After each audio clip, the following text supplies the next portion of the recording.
What's going on, people? Welcome back to Premzy TV, and it's the big one.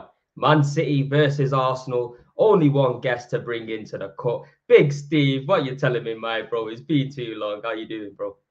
Good, man. Yeah, good to see you. Yeah, brilliant to be talking about domestic football. Went to the England game at weekend against Brazil. Absolutely bored me to tears. The best highlight of the night was people throwing paper airplanes about and that. And yeah, man, just realised how lucky and blessed we are that we got the Premier League to watch week in, week out. Other than that shit. How was the England training set up? I seen you go over there. I forgot to give you my shirt, man. Fucking hell, Steve. I didn't see Saka though. I seen Declan Rice and that, and but it was a good setup, really well, really good. He looked after us. Went in there, had a little spot of breakfast, took us out, watched the training, and then took us back in. We did a Q&A with John Barnes, and then a bit of lunch, and then back out to where the players was, and then all the players came down. Signing stuff for people and that. But yeah, it was good. I had a bit of crap with Jude Bellingham about the Real Madrid game. I said to him, I said, Jude, you looking forward to the Etihad? He went, yeah, can't wait. I said, Erling Haaland's got a present for you. And he said, listen, this is what he said to me. He went, listen, I've got a present for you. And I was like, nah, I don't want to wear that, Jude. He was giving me a bit of grief and that, but it was good crack. Declan Rice was sound. Yeah, it was a little cheeky Instagram post trying to rattle the Arsenal fans. Mate, did you see the one with Frank Lampard I put on yesterday? Man City legend Frank Lampard, mate. You should have seen the Chelsea fans. He's not a legend of yours. They just haven't got a clue when I'm trolling or not trolling, man. People need to relax. Wind up merchant. But look, Steve, big game in it. Look. Last season, I think we actually did a preview last season, and I think we titled it with a shark and all that, and we end up getting pumped in 4-1. This is a different season, two different squads, I would say. I think Arteta's a little bit more experienced in a title running. Now he's already been in it. How do you see this game unfolding from the get-go? Are you going to see two hungry teams going for it? Do you reckon Arsenal are going to be a bit more tame and try to find their moments to pick a goal with City? How do you see this planning out? I don't know. I just feel that Arsenal have got to win. I think they've got to win it. I think if they win it, it sends a big statement to everybody else. Like, we can go to the Etihad in the last title running and win. The home record of City is brilliant. City have got to make sure we don't slip because we really need to win. So it's all teeing up for a great game. At the minute, performance-wise, I think Arsenal are probably the best in the country at the minute, getting the performances, the way, the manner of the doing things and that. But as you know yourself, it's not always about looking pretty on the eye. You know what I mean? City have done it over the years where they're just winning 1-0. They're winning 2-1, and then they get to the end and they're there. You know what I mean? So the form team's definitely Arsenal. It's just whether Arsenal are going to come to the Etihad and think, right, let's see if we can blow City away. I think you might get caught. I think if Arsenal relax a little bit and try and be patient and wait for the opportunities, because Manchester City do give you opportunities, you know what I mean? You've seen it with Liverpool, you know, but I'm looking forward to it. It's been a couple of games this season where I've left the ground more in awe of the game. You know, the one at Anfield the other week, 1-1, brilliant game of football, end to end. Hearts in your mouth. 1 minute you think you're going to win it, then you think you're holding on. And then I went to Stamford Bridge at 4-4, which was a madness. We just watched the game the other day, United-Liverpool. There seems to be a lot of good games. Do you know what, Steve? That's a good game. I've not seen United play that well in such a long time, you know. That was a very good game, and I think our game's going to be better than that. I honestly do. Listen, it's all teed up for it. Last season, there was a lot of talk. You've got to admit, there was a lot of talk coming out of North London about we're doing this and we're doing that. And I said, you know me, I told you the truth. I said, look, it's all a bit premature, this. It's all right talking the talk, but you got to walk the walk, man. And I knew in my head that people were saying, oh, you're arrogant. And I'm not arrogant. I just knew that Manchester City, what we were capable of. Don't forget, we've won 5 Premier League titles out of 6. So I'm not talking shit. I do know what I'm talking about. And I knew we had it. I knew we had it because I knew what you had was built very, very fragile. This season's a little bit different. I feel that you've not gone too early. You're peaking at the right time. And I feel like, you know, you've got the squad. I said it on the show the other day. I said, I look at Arsenal's team, and it is a title-winning team. You look from the goalkeeper to the centre-backs, to the midfield, to the wingers. You know, there's one or two positions where you could be stronger. But other than that, if they won the league, you wouldn't look out of place as a title-winning team. So with every team, you can have the team on paper. We've seen great teams on paper. You've got to have the mentality. Last season, it fell short.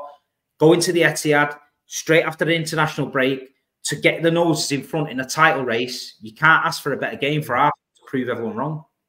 Now, you know what? You just touched on the mentality there, Stian. For us, I think the mentality was always a hurdle. And I think even though we beat you in the Community Shield on penalties, I think that was a hurdle for us that we needed to get over just to get the W anyway or how it came. We played against City for a number of years now and we couldn't really beat you.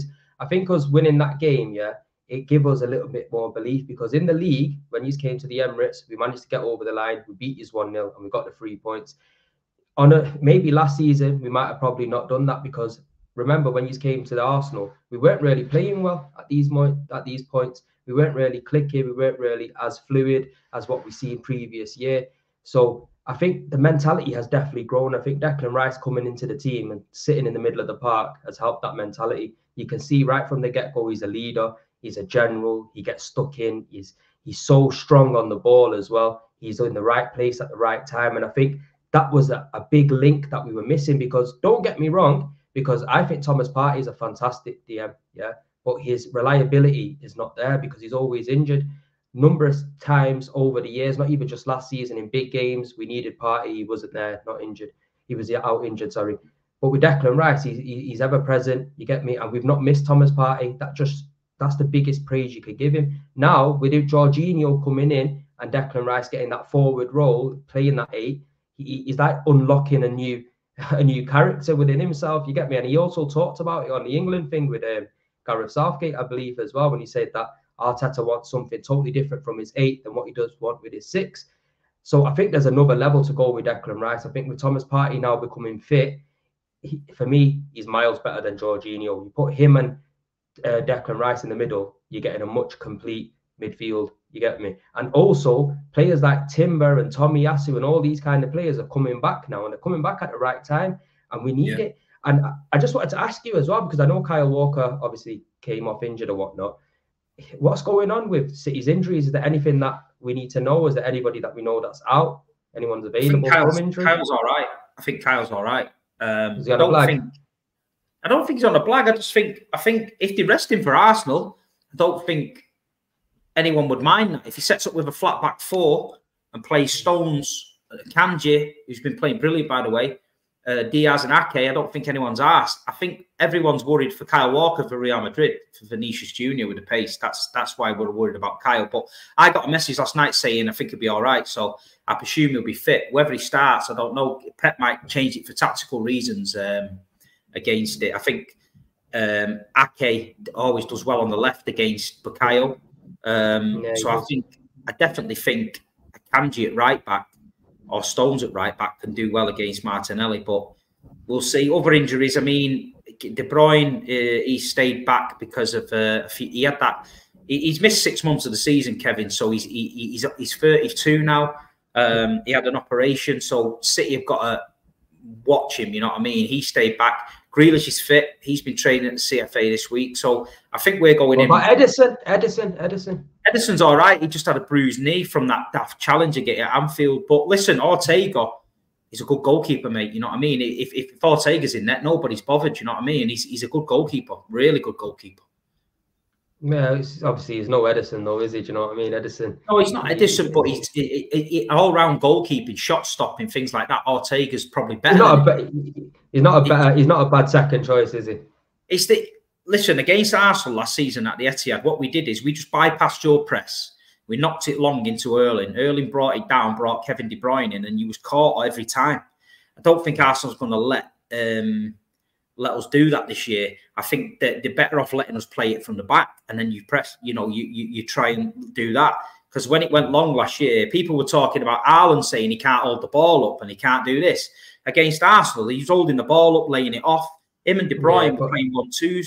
They were all over the place. Last season, what you beat us 4-1 in that game. I think obviously Saliba wasn't there in it. We had Rob Holding and Gabriel at the back, and I think obviously with Saliba being in this game, it's going to be a massive plus for us. Obviously, Gabriel left the Brazil squad. I think that was all a bust and a blag, to be honest with you. You know what? Obviously, you got to think Arteta's been under Pep in it. What does Pep do? What does certain managers do when the internationals come? They draw the players back in it, especially in this last 10-game period. So I think he'll be fine. I think Saka will be fine.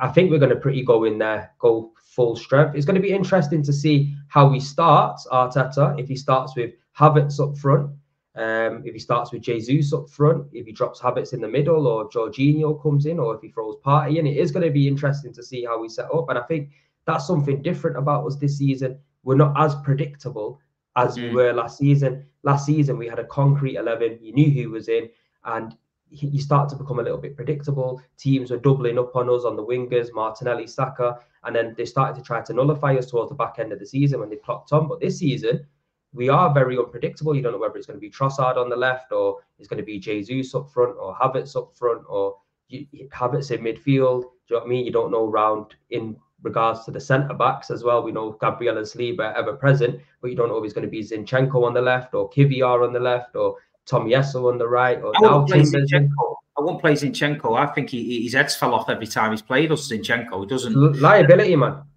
The lads, the City players little brother him all the time, slapping him on the head and all that, and fucking mardying him a bit. But I'll tell you something now, right? I was talking to somebody who works for City when we played Arsenal this season at the Emirates in the hotel, and he said to me, the two most emotional players in Manchester City's team was Gabriel Jesus and Zinchenko.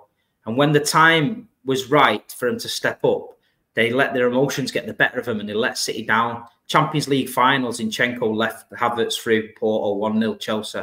Gabriel Jesus lost his head a few times when he should have been doing things, not putting the chances away.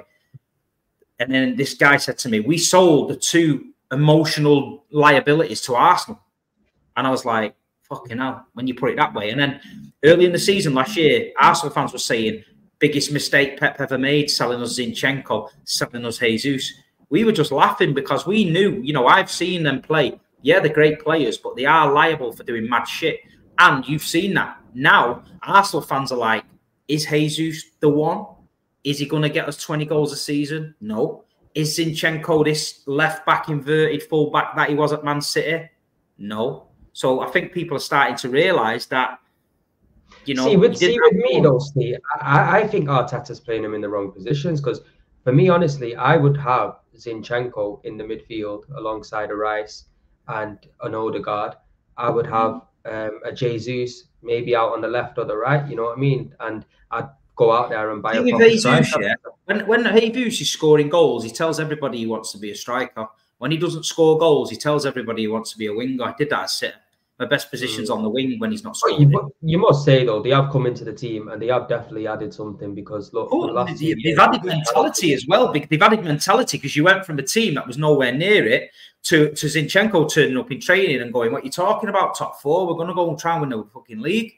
You know, so you have that mentality. But what I'm saying is, it's, you know, people get giddy, man, too giddy. You know the game. Like you say, look at the players Arsenal have got now. Last season, they fell short.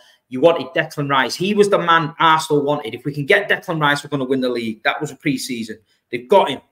No excuse. There's no excuse now. The squad's there.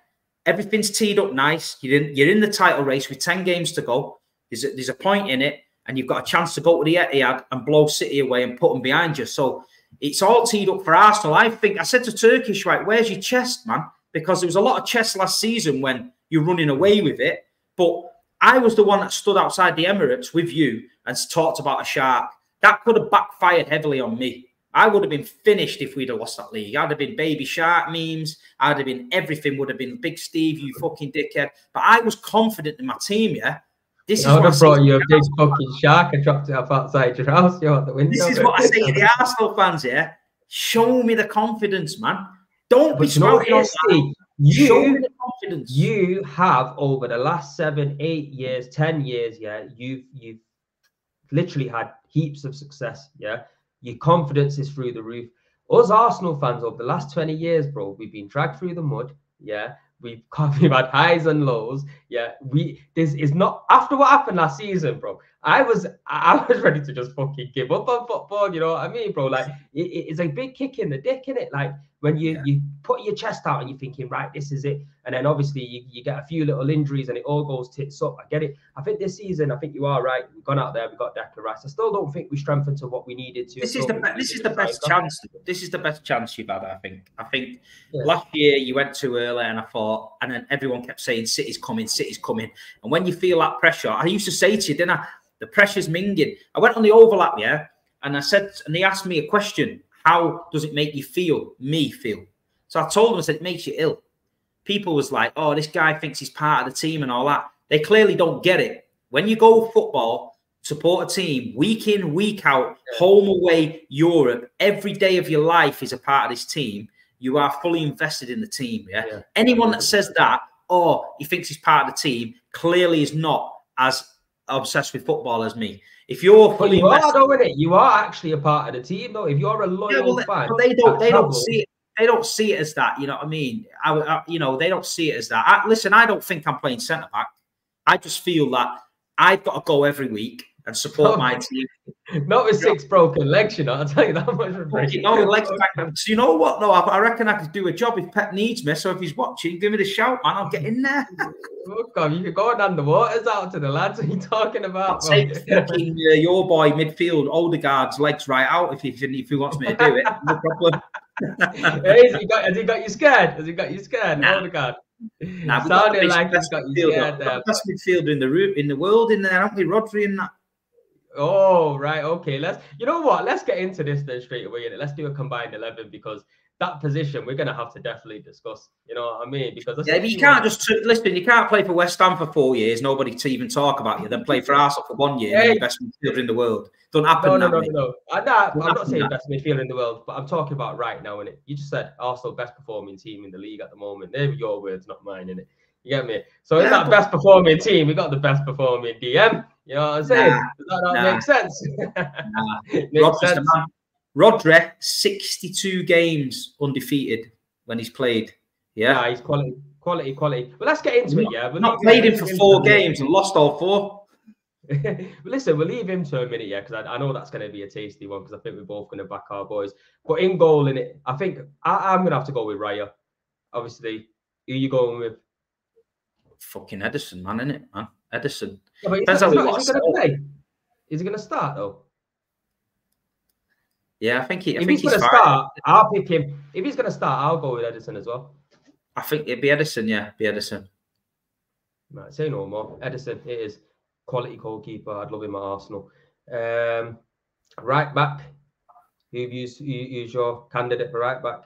It's obviously going to be Kyle Walker, but I think the old lad, he's played well, hasn't he, Ben White this season? So I'll concede Ben White there at right back. Say no more. Right, this is tasty now. Obviously, my centre backs Gabriel and Saliba. Who's your candidates for that? Because obviously, you do mix it around at centre back.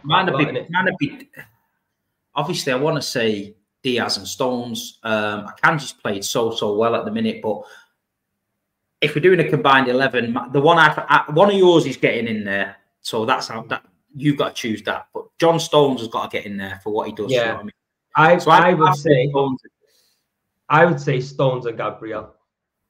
Stones and Gabriel. And the left back situation, I mean, Nathan Ake, he's not really a left back. He plays there though. He's had a solid season. I mean, who would you put up against him? Kivio? Do you know what? Obviously, I'm not really the greatest fan of Kivio, but he is actually growing on me because, obviously, bro, we've been seeing fucking Zinchenko being a liability there for God knows how long now. And he's actually pretty solid. Going forward, he doesn't really give you much. You know what I mean? He doesn't really give you much going forward, but defensively, he is solid. I'm all right with either or. I think I like Nathan Ake. I think every time I've seen him up against Saka, he's done really well this season. He's done really well this season. Yeah, we'll give you him. Obviously, you give us Ben White, you can have Ake. So we'll go with Edison, Ben White, Stones, Gabriel, and Ake. Fucking hell, solid back four, that, innit? Yeah. Right. DM. Obviously, you're going to want to go for Rodri, innit? Are you going there? It's just I just can't look past Rodri for any in the world at the minute as a DM. He's just on it. Even though people say City's not been playing well, he has. So I can't look past him. And I know Declan's had a great season, but I just think Rodri's just fucking hell. It's just. Would you not give it to Declan? Because I'm not obviously I love Rodri as well. Don't get it twisted. I do think Rodri's the best DM in the world. I really do. But would you not give it Declan based on just this season because of having him moving from West Ham to a big club like Arsenal straight into a title challenge, and he's grabbed it with both hands and he's took a lot of the pressure, and you got to think he's probably one of the main reasons why we're still up there right about now. So, but you can say that on the other side, City's lost Gundogan, Mahrez, Laporte. Everyone was saying, "Oh, you're gonna have a drop off." We won 5 trophies, and we're still in the mix because of him. You take him out of the team, we lose. We put him in the team, we win 62 games with Rodri in the team, never been beat. I think. Treble winners, isn't it? Treble winners. I'll give you Rodri. Rodri, I like. I'd rather get. Why don't you play them both? What, two sixes? What, a Rice as an 8? Rodri as a 6, Declan as an 8, and Odegaard. Depends where you want to put De Bruyne. Yeah, but he's not going to be playing, man. He's looking like an old man these days. Kevin De Bruyne, has played 14 games and 13 assists. Yeah, he's been out for 6 months, and he's still Odegaard, bro. You got to put Odegaard's got to be in there, bro. Steve, come on, you're a footballer, man. The guy's been. No, I like Odegaard, but what I'm saying is, like Kevin De Bruyne has only just come back. I don't think it's right to just throw him in, even though if he was fully fit and he was like played all season, I'd definitely have him in the squad. I'd probably have. You know what? We're just gonna have to choose Rodri or Rice, innit? Just put Rodri in, put Rice in. I say Odegaard, bro. Rice. I don't think like De Bruyne has had a lot of game time, and he's only just come back from injury. I think it's only fair to put Odegaard in, but he's been doing well. All right, we'll go with that. Odegaard, Rice, and Rodri. Rice as the 8. Yeah. Well, up front, obviously that's pretty easy, isn't it? Haaland, so we'll get him out. Haaland 9. Saka on the right. Foden on the left. That's what I would go for. That is a bad boy team. That just imagine that team was accumulated in real life. I might go on FIFA and set it up. Everything with that, innit? Now, there's loads of players could have got in there. Bernardo Silva's been doing well. De Bruyne, Odegaard Saliba as well. Saliba missed out. So it's tough. It's tough at the minute. It's tough, but I'm not going to argue over that. I think that's a good side. I think that's a fair, solid side. And that's when you think about it, it's probably about equal amount of players from each side in the squad as well. So it works. Result now, Steve. Talk to me. Chest out. Go on. Get the shot out. I think City win 3-1. 3-1. What you say? That we only do better than last season by a goal, conceding the goal less. I just feel that City are going to be on it. The crowd's going to be on it. I think we just need to know. I think there was more pressure on us last year, and I think we got the job done. I think this year we just got to get you early doors, rabbit in the headlights, non-stop, get going. You might even score first, but I just think at the Etihad we'll turn the screw, and I think we'll get the win. See, with me, bro, I honestly have a feeling it's going to be a draw. That's what I believe. I do think it'll be a draw. I think it'd be perfect for Liverpool. Obviously, have you heard the news? Anthony Taylor's the VAR official for the Arsenal City game. So it looks like we're going to be drawing that game. One thing that I hope, I said it the other week, I hope that we're coming out on the ground and we're talking about the game and not a decision, or that should have been a pen, or VAR got that wrong. I don't want to be talking about that. I want to come out, even if City lose, I want to come out and go, you know what a game of football Arsenal deserve to win. And if City's won, I want Arsenal fans to come out and go, you know what, that was a great game of football. Fair play, City was the better on the day. I just don't want, that should have been a penalty. He should have done that. I feel like modern day football, someone being sent off and all that. Yeah, talking about shit we shouldn't be talking about. You know what I mean? I feel like we just need to talk about the game. Gone are the days where people just talk about the game. You know what I mean? I've even thinking of setting up a YouTube channel, and getting rival content creators to come on it, give everybody a slot, their own show, and you can only talk about the game, not about bullshit. So you go on a Monday morning at 11 and it's Premzi and Saeed, but they're only talking about the game. Then you go on after that and it's Turkish and Big Steve, and we're only talking about the game. And I just feel that that's what's missing. Instead of people ranting, raving, telling everyone to shoot people, blood clot, ras clot, and all that bullshit, I just feel like we need to talk about the game, man. Do you know what I mean? Sit there and talk about the game. I want to go home at night. Yeah, don't worry, Steve. Another 2 years with me, yeah, you'll have that all in your locker. Right, I want to turn the telly on and put the channel on where I know I can sit there and have my tea and I can listen to people talking about the game. No, I do agree with you, you know, because nowadays when you do listen to a lot of shit, bro, because you got to think there's millions of people doing YouTube. There's so many people talking about the same thing. People want to be different, and people are just talking about nonsense at most times as well. So I do hear what you're saying, man. I think we do just want to be speaking about football. I went on a Real Madrid podcast 3 years ago, and there was these Indian guys that set it up. It's called Let's Be Real, right? Check it out. And they live all around the world, but they love Real Madrid. And I went on it, and they didn't have many followers. And I sat there and I spoke about football with 3 guys for an hour and a half. And it was the best show I'd ever done on YouTube, because there was no bullshit, no banter, no one trying to wind anyone up. It was purely about the love of football.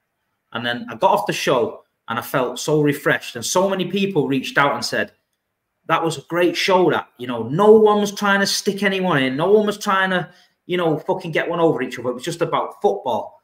And now the guys are doing well over there with that channel and that. And I just feel like it's refreshing. And I think we've got to get back to talking about football and remember that.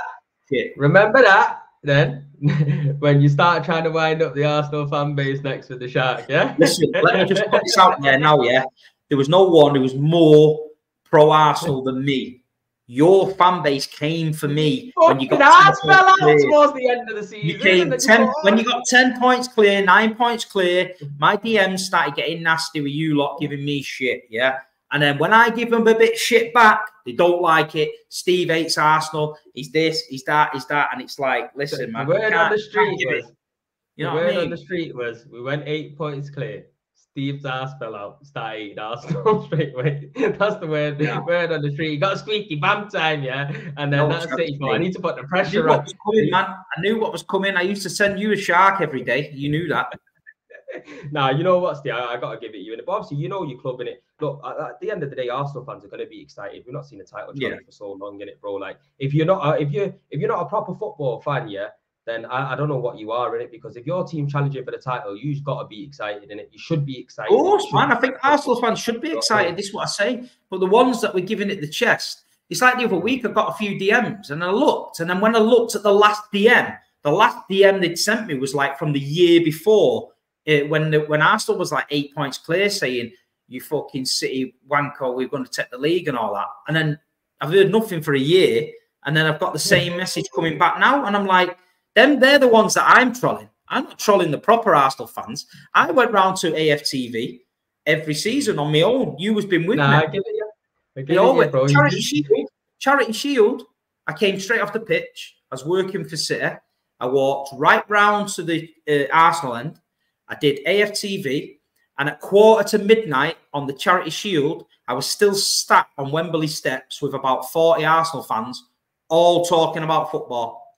Anyone who was there that day will tell you. 1:45, my hotel's across the road. I could have just fucked off. I was still sat with a load of young Arsenal fans talking about the league, the football and all that. And that's the real me. You know what I mean? When I do this little bit of trolling online, people, you know what I'm trolling. You can look at it and go, he's taking the piss. But some of them take it deadly serious. Yeah, but obviously, you got to think, a lot of people don't know you personally. Yeah, exactly. So I know that. When we look at you, we know, right, he's having a laugh or he's taking the piss. But some people look at it and think, nah, he's a proper knobhead. A minute, fucking hell, yo, telling you that's what some people but I'm looking forward to the game. I'm going there as with a chest out. As a Man City fan, we've got to be confident. You're coming there in great form. This is the most confident I am. This is the most confident I am going to City. I'll be honest with you, in a very long time. the most confident I am, because I honestly believe we can beat you. And that's not me just thinking no, it. Because, I look at this team and I think you can. Like I'm real in it. If we're shit, we're shit. We're good, we're good. I say it as it is. And I honestly think this team had the capability of beating you. I don't think you're the same team as you were last season, the treble winning. I think it has taken a bit out of you. I think losing certain players has affected you to a certain extent. And I think we need to capitalize on this, because if you want to be the best, you got to beat the best. And realistically, I don't think a draw is going to cut it. I don't think a defeat is going to cut it. I think we've got to really win and gain some momentum. I think this will be, if we do win, it'll be like 9 wins on the bounce or something in the league. So, and also you got Liverpool looking on the outside in as well. Do you know what I mean? Listen, there's going to be plenty of turns. Liverpool got to play United. You've got to play United. You've got Tottenham. We've got Tottenham. We've got Villa. Brighton away. Liverpool have got Brighton. You know, there's all these little permutations. Everyone looks at it and thinks, oh, Arsenal beat City, they've won the league. They're not the games that win you the league. I said that last season. It's the mad ones on a Wednesday night when you turn up and you feel like you're just going to blow someone. Then all of a sudden you find yourself 2-0 down. You're fighting for your fucking life. They're the ones that get you over the line. I've seen it. The other season, we went to West Ham, second to last game of the season, was 2-0 down at half-time. 2-0 down at half-time. 2-all, yeah. Then we go to the Etihad to beat Villa. What happened? We're 2-0 down again at Villa. We win 3-2 and win the league. So when people say, oh, Man City go and do this and go and do that, they fucking make hard work of it. And I guarantee you something now, there will be some madness in this title race before the end of the season. We're still all going to drop points. We're still all going to drop points. Yeah, it's going to be mental, mate. It's going to be mental. This ain't going to decide anything, but it's going to do good for morale, and it's going to give whoever wins. Crystal Palace away. Mingid. Hate it. But look, like you said, Steve, like you said, we just want to come out of the game and speak about what a fantastic game it was, and the best team won on the night in it. But I just want to say thank you very much for coming on. Obviously, it's always a pleasure having you. We have come to the end of the show now. People, them that are watching. Are you going to the game or what? Oh, I'm trying to get a fucking ticket, bro. Try and charge me £300 for a ticket. I know a guy that's got some tickets in the city end, but it's up to you. But I think they were 130. Shout me, I'll have to get my belly on. You'll end up getting kicked out if we score. No, I think you're up in the gods, so you might be out of the way. But it's up to you. Let me speak. I've seen it before in one of the groups, but I didn't really look into it. But I'll have a look. No, I'll hit you up after this. But people, them, thank you very much for watching. Make sure you smash a like on this video, subscribe if you're new to the channel. Also go and check out Big Steve's channel, only over there talking realness about Manchester City. You want to hear about good football talk, go and check him out, people. But like I said, we will be back soon. May the best team win. Peace and love, and we'll see you next time.